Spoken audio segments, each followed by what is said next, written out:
Welcome to Finding Hope, The End to Suffering. Hosted by psychologist, author, and co-founder of the Colorado Institute for Conflict Resolution and Creative Leadership, Dr. Barry Weinhold, with national radio host, award-winning producer, and inspirational speaker, Patricia Raskin. Hi, everyone. I'm Patricia Raskin, and I am co-host of this wonderful podcast with Barry Weinhold called Finding Hope, The End to Suffering. Barry is the creator and founder of this podcast, and he is the brainchild. He's written over 70 books on the subject, is a PhD, and has a huge following as well as tremendous career for many decades in this field of helping couples and individuals with every kind of issue to help them better navigate their relationships. So welcome, Barry. Thank you, Patricia. I know you have a long bio and it's all in our information, but I know you're teaching now as well. Well, mostly I'm writing mostly and working with clients. My teaching career at the university is over. I do some professional development classes for actually practicing therapists, practicing healthcare professionals and things like that. We have an online course called Trauma-Informed Care Training for Practitioners that is available on our website at weinholds.org, WEINHOLDS.org, and you can go there and look at how to locate that training course. We decided before the pandemic hit, but we hit it pretty well because we were able to put that online course up during the pandemic, where live courses and live trainings were not possible. So we've been doing quite well with that course, and it's a really important course for not only just therapists, but any healthcare professional. Body workers have taken it and found it to be useful. And I think what's really notable is that you decided, when you talked to me, you said, I really want to create a podcast for the general public because so many people have been through suffering. And I want to talk to the people who've been there and who've been through it and are working through it. And so it was a wonderful idea, and you bring on such great guests. And today is no exception. So our guest, and we introduced her in the last segment, her name is Gail Ferguson Jones. She's a best-selling author. She's an award-winning journalist. She's a speaker, podcaster, and certified peer recovery coach. Her new book is Butterfly Rising, A Journey to Love, Healing, and Freedom from the Cocoon of Codependency. And she also has a Butterfly Effect program that offers peer-to-peer coaching that specializes in recovering from codependency. So welcome, Gail. We're really happy to have Gail on the program. Hi, Gail. Hello. How are you? Thanks for having me again. The first question is, what is the true meaning of the title of your new book, Butterfly Rising? The true meaning is about change, about how I came to realize from my history, my generational history of alcoholism, that my family had mismanaged how we dealt with the people with problems in our lives. And so that required change, and that required wrapping myself in a cocoon of recovery. And as Barry has said before, recovery is really just awareness. That's the key to recovery, is becoming aware of what we've done and being responsible. So the responsible thing to do is to get the help that I needed. That was the responsible thing for me to do. Wrap myself in the cocoon of recovery. And then it was up to me to change me, not to change anybody else. As much as I wanted to save them from themselves, to come to that realization that that wasn't my job, that my codependence traits made me think that was my job, that my codependent behaviors were to accomplish that goal. But then I found out that wasn't my lane. I had to get in my own lane and let them be in theirs. All right. And once I did that, I came out as a butterfly. Oh, and I want you to ask Barry. That's beautiful. It's a beautiful analogy. Barry, what have you done to study codependency?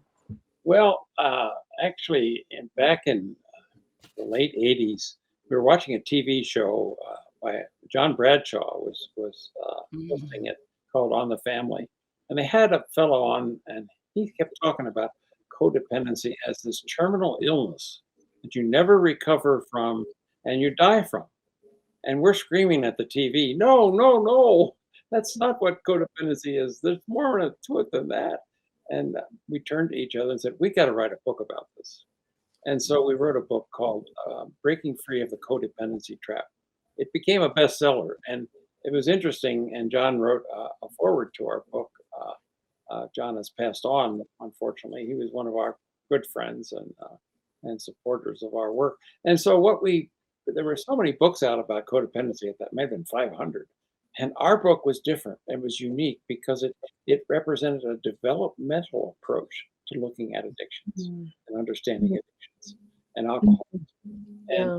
we saw that most of alcohol or any kind of addiction grew out of early childhood experiences in the first stage of development. So we looked at a four-stage model for looking at how addictions occur. And the first stage we call the codependent stage. And the major task, the main developmental task during that time is bonding and attachment. Well, not everybody gets full bonding and attachment. It's incomplete for a lot of people. And so that's what we saw as why people were enablers in alcoholic families, is that they hadn't finished their total bonding. And so they were still trying to finish it as adults. And they were just inappropriate. They didn't know how to finish it. So they were using enabling to try to do it. And then we also looked at a second stage that was important, which is from about 9 months to age 3, where the child separates emotionally from the family and the parent. And that's very difficult in an alcoholic family. And then reaches what Margaret Mallow, the researcher, said, reaches what is called the psychological birth of the self, which she said should happen, if properly facilitated, should happen by about age 3. And this is the independent self that's inside of us. And instead of having to rely on the external or false self sometimes that guide our life, we now have the foundation for an individual, autonomous, uh, authentic self that can guide our life. And so that's the hope that in the counter-dependent stage that happens. Actually, in our research, it happens less than 5% of the time. So Mm. it's a huge problem. And then the third stage, if the first two stages are done successfully, the first stage, about half people get through that with secure bonding. The other half have insecure or bonding attachment problems. And then the third stage is mastering the tasks of everyday life. And you know, a 3-year-old and a 4-year-old, they are hell bent on trying to do everything for themselves and try to master, getting themselves dressed. Even toilet training becomes part of that, and all the kind of things that around them. They're constantly looking for ways to understand and master whatever's in their environment. And by about age 6, they're ready to then expand into school, or even a little before sometimes at kindergarten or preschool. But that's the task of that stage. And the interdependent stage we see is from 6 to about 18. And the main developmental tasks are two, really: learning how to cooperate with others, learning how to effectively get your needs met with other people without having to manipulate them and act, we can help us, like patterns I mentioned earlier. Just Mm. be able to straight out ask for what you want and know that you deserve it. And then the second stage is, how do you resolve conflicts with others in a healthy way? And I think that brings us right to the next question for Gail, is resolving conflicts. How did you get through examples of pain and suffering and actually getting through all of this with your relationships, your primary relationships with your grandmother and your father and your husband, whose relationship aside with you was with alcohol? Yeah. Yes, yes. Again, I mismanaged all of that, all of that. Um, I was loyal to a fault. I was always trying to cover for them, making excuses. I was trying to control situations. I had no understanding of the the the brain control of alcoholism, the physical control. Mm, I was raised to think that it was a moral failing and that they were just weak people. mm, So the lack of education about dealing with someone who has a substance abuse issue is real important. I mean, you don't have to know everything, but to just understand it was okay to love them, but I could love and detach from their problem at the same time. mm, And so I learned that codependency is also referred to in two other ways. It's either co-addiction, where you're sharing in their behaviors and you're caught up in the drama with them, or it's called the dis-ease of the lost self, because we lose ourselves in trying to control them and all our focus in life is on them and what's wrong with them and why don't they stop, and why what shoulda coulda woulda been, when my role is to again focus on myself and reclaim myself, the lost self. mm. Barry, you want to talk about that, the lost self? Yeah, it's something I've studied in my recent book called Get Real, which is about that. Is about how people live out of their false self, and again, we use a developmental lens to look at that, and I think in the codependent stage, and people are still trying as adults to finish the main task they have, which is secure bonding and attachment, and the way they do that is they often give up themselves and become like an enabler and like somebody who devotes their life to devotion to this other person, and they become parentized as a result. They become like a parent to the child. So the energy goes not from the parent to the child, but the energy goes from the child to the parent to take care. Mm, yeah. Gail, how did these experiences that you had with the primary people in your life, your grandmother and your father and your husband, it certainly led to pain and suffering for you. How did that affect your life?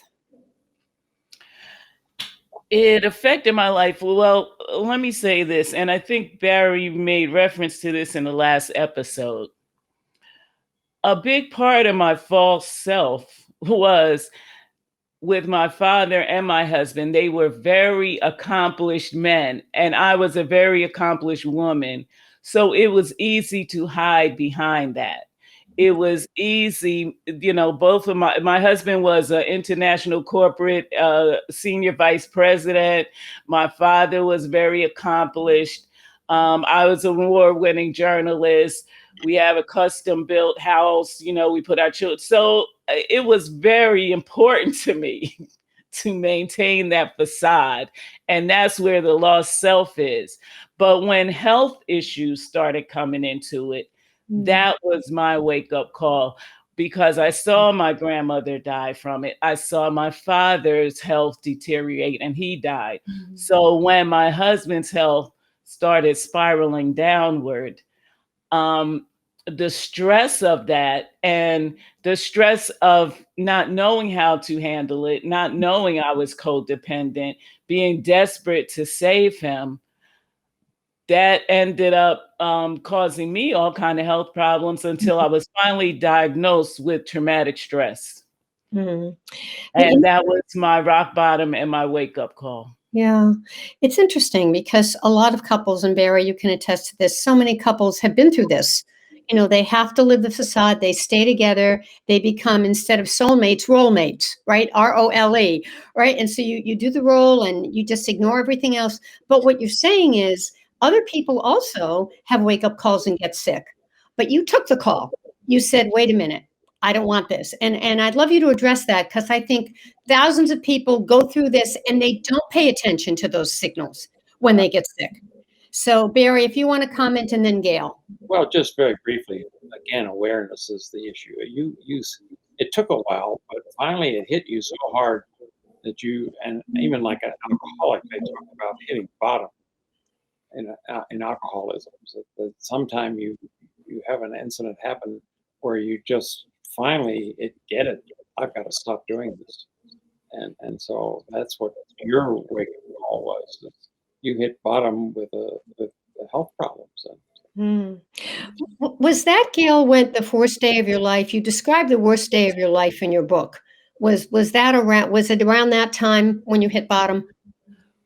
Yes. Well, what happened was, and I always advise my clients to let your physician know what is going on at home. When I started having high blood pressure that couldn't be controlled even with medication, when I started just having excessive weight gain, even though I was always in the gym, certain things the doctor was baffled by. So I opened up and said, this is what's going on at home.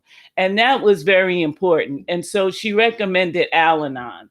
And at first, we're all resistant because we feel like we don't need the help. He's the one with the problem. Why do I have to go? Yeah. But I did go to Al-Anon. Now, I didn't fully commit to Al-Anon. I was still, my resentment was causing resistance. But the worst was one of my husband's many life and death episodes. One of the last time that he ended up in ICU on a ventilator after some alcohol withdrawal syndromes, because I thought he had stopped drinking, but he hadn't. So that medical emergency, and then I got him into rehab for the first time, and he checked himself out after 2 weeks. And the rehab counselor told me if he leaves now, he's gonna die. Mm. And that was the next day. I couldn't even get out of bed. I was howling in the morning light. I was just strapped to the bed. And once I finally, after about an hour of screaming and crying and just the whole weight of 3 generations of this and watching the third person on their way to an untimely death, and I got to the phone and got to my doctor and got the post-traumatic stress diagnosis, then I realized I had to save myself. I really did. And I think, Barry, that's what we're going to talk about in our next episode, Right. right? Is really, the steps to saving yourself. And not only you saved yourself, Gail, but now you're helping thousands of other people because of what you went through. So in this segment, just tell our audience how they can find you with your podcast and website as well, and your book before we close until next time. Well, my book is on Amazon. The podcast is The Butterfly Effect, BUTTRFLY Effect. It's available on Apple iTunes, Stitcher, Overcast, Spotify, pretty much every podcast platform. And the same for my, you can find me at butterflyeffect.com on the internet. And just reach out. You can subscribe to the newsletter from the website or from the podcast, or so just reach out. I am healed the more that I help others heal. It contributes to my healing greatly, and it's very important to me. Thank you so much. Wonderful. And I know next time you're going to talk about how you saved yourself, how you're helping other people. And Barry, any closing thoughts? No, that's really a good place to wrap it up for this week. All right. And we'll be back with Barry Weinhold next week, who is our creator and founder and brainchild of this incredible podcast series, which is called Finding Hope, the End to Suffering. And our guest for this whole series is Gail Ferguson-Jones. I'm Patricia Raskin, and we'll talk to you next time. Bye for now. Thank you. Bye-bye. This episode was brought to you by the Colorado Institute for Conflict Resolution and Creative Leadership. Find out more about these resources at weinholds.org. Dr. Weinhold is the author or co-author of 75 books on psychology, including his latest book, Get Real: The Hazards of Living Out of Your False Self. available on Amazon, Barnes & Noble, and more. Patricia Raskin is the host of the nationally recognized program, The Patricia Raskin Positive Living Show, and is currently heard on voiceamerica.com, Apple Podcasts, Spotify, and more. New episodes of Finding Hope, The End to Suffering can be found every Wednesday. If you like the show, please leave a review and give us a rating.